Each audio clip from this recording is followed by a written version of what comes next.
శ్రీమతే నమః. ఇప్పుడు నేను చెప్పబోయే విషయం ప్రతి ఒక్కరి జీవితంలోనూ జరుగుతుంది. మనం ఏదైనా ఒక పని చేసినా, ఏదైనా ఒక మాట మాట్లాడినా, ఎవరైనా మనల్ని వచ్చి అదిగో నువ్వు తప్పు చేసావు, నువ్వు ఇలా చేసావు, తప్పు చేసావు అంటూ ఉన్నారనుకోండి, ఒకసారి అంటే పట్టించుకోం, కానీ పదే పదే మనల్ని అంటుంటే మనకి బాధ కలుగుతుంది కదా. అయ్యో నేను తప్పు చేశానా, నేను ఎందుకు పనికిరానా అని ఆత్మన్యూనతా భావంలోకి వెళ్ళిపోతారు. అలాంటి వాళ్ళందరూ తెలుసుకోవాల్సిన విషయం, ఒక చిత్రకారుడు అద్భుతంగా చిత్రాలను గీస్తాడు. ఒకరోజు ఈ చిత్రకారుడు ఏం చేస్తాడు అంటే, తను గీసిన చిత్రాన్ని ఒక చోట పెట్టి, నేను గీసిన ఈ చిత్రంలో ఎవరికైనా తప్పులు కనిపిస్తే అక్కడ ఒక చుక్క పెట్టండి అంటాడనమాట. సరే, ఆ చిత్రాన్ని ఏమో అక్కడ పెట్టేసి చిత్రకారుడు వెళ్ళిపోతాడు. మర్నాడు వచ్చి చూసేసరికి ఆ చిత్రం నిండా అన్ని చుక్కలు కనిపిస్తాయి. అప్పుడు వెంటనే ఈ చిత్రకారుడు బాధపడతాడు. అయ్యో, నన్ను అందరూ ఇంత అద్భుతంగా చిత్రాలు గీస్తావు అని అంటారు, కానీ ఈ రోజు నాకు అర్థమైంది నేను చిత్రాలు సరిగ్గా గీయలేను అని.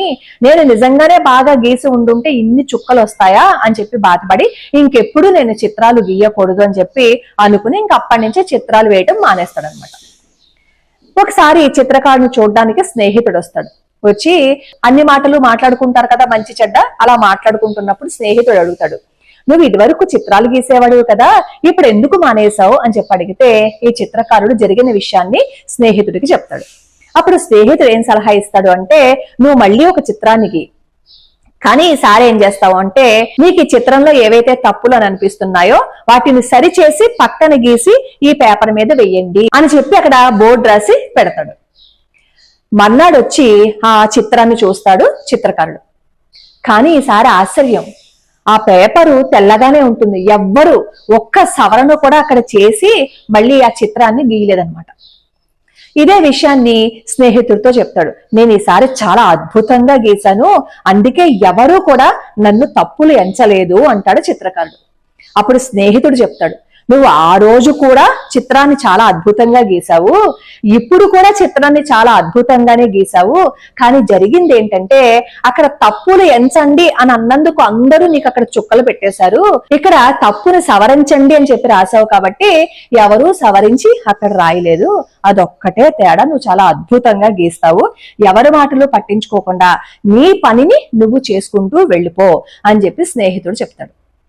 మనం దీని నుంచి నేర్చుకోవాల్సింది ఏంటంటే, ఎవరైనా మనల్ని నువ్వు తప్పు చేశావు అని చెప్పినప్పుడు వాళ్ళు ఏదైతే మనల్ని క్రిటిసైజ్ చేశారో దానిలో నుంచి మనం ఎక్కడ తప్పు చేసాం, నిజంగానే తప్పు చేశామా అని ఒకసారి అనలైజ్ చేసుకుని అందులో మనం నిజంగానే తప్పు చేసి ఉంటుంటే దాన్ని సవరించుకున్నాము అని అనుకోండి, మనం ఇంకా పర్ఫెక్ట్ గా అయిపోతాం.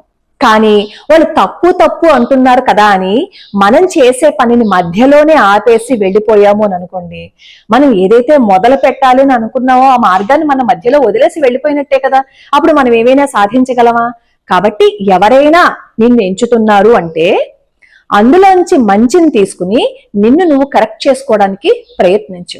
ఒకవేళ నువ్వు చేసేది రైట్, నేను పర్ఫెక్ట్ గానే చేశాను, కానీ వాళ్ళు తప్పు తప్పు అంటున్నారు అని నీకు అనిపించింది అనుకో, అలాంటి మాటలు అస్సలు పట్టించుకోకుండా ముందుకు వెళ్ళిపోతే జీవితంలో నువ్వే గెలుస్తావు.